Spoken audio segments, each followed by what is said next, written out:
गया खुलासा कि किस कारण जो 50 लाख शाहरुख खान की टीम से केपी गोसावी को मिले थे वो वापस लौटाने पड़ गए और डील जो है ये फेल हो गई।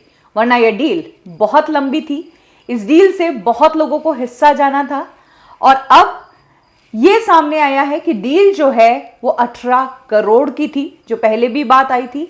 हालांकि इन 18 करोड़ में समीर वानखेड़े का कोई लेना देना नहीं था, ये 18 करोड़ बटने थे कुछ लोगों में।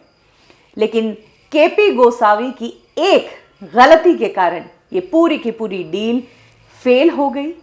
आर्यन खान को जेल में रहना पड़ा, जो बेल पे अब रिहा हुआ और अब पेशी पर जा रहा है। वहीं केपी गोसावी हवालात की हवा खा रहा है। उसका जो बॉडीगार्ड है वो गवाह बना बैठा है उसके खिलाफ ही। सैम डिसूजा को डर है किसी भी वक्त अरेस्ट हो सकता है। समीर वानखेड़े का बेफालतू में ही नाम आ गया और उनके ऊपर इंक्वायरी बैठ गई।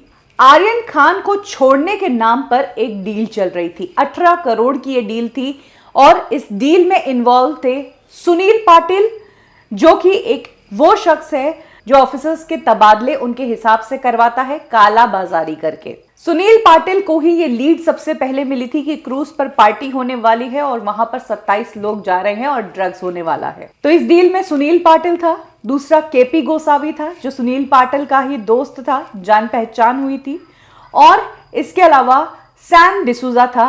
ये वो शख्स था जिसने शाहरुख की टीम और केपी गोसावी और सुनील पाटिल के बीच डील करवाई थी। यही लोग इन्वॉल्व थे और ये डील बिल्कुल सही जा रही थी। 2 अक्टूबर जिस रात आर्यन अरेस्ट हुआ तब आर्यन के पास कुछ नहीं मिला। आर्यन का वॉइस नोट शाहरुख तक पहुंचा दिया गया जिससे शाहरुख को पता चल जाए कि उनका बेटा एनसीबी में है और वो छूट सकता है बस कुछ पैसे देकर। वो कुछ पैसे जहां इन लोगों के लिए बड़ा अमाउंट था, वहीं शाहरुख के लिए छोटा पैसा था और अपने बेटे को बचाने के लिए कोई भी इतना करता। अर्ली मॉर्निंग पूजा ददलानी से मीटिंग होती है, टोकन अमाउंट 50 लाख का मिल जाता है, लेकिन उसके बावजूद डील फेल हो जाती है इस कारण कि सुबह के चलते केपी गोसावी की जो सेल्फी थी आर्यन के साथ वो मीडिया में आ जाती है, न्यूज में आ जाती है और शाहरुख खान का बेटा ड्रग्स मामले में अरेस्ट हो गया, ये बात सब जगह आ जाती है। अब आर्यन को ऐसे तो छोड़ नहीं सकते, अब कोर्ट भी ले जाना है, पेश भी करना है, मुजरिम भी बनाना है, ये सब तो होना ही है। तो केपी गोसावी की ये जो स्मार्टनेस थी या हीरोगिरी थी, यही उन पर भारी पड़ी कि उनकी ये डील होते होते फेल हो गई। ना सिर्फ पैसे नहीं मिले बल्कि अब तो लंबे फंस चुके हैं। कहा जा रहा है कि ये सेल्फी केपी गोसावी ने एक तो इसलिए की थी कि शाहरुख के बेटे हैं आर्यन, तो एक स्टार भी है, सेलिब्रिटी है।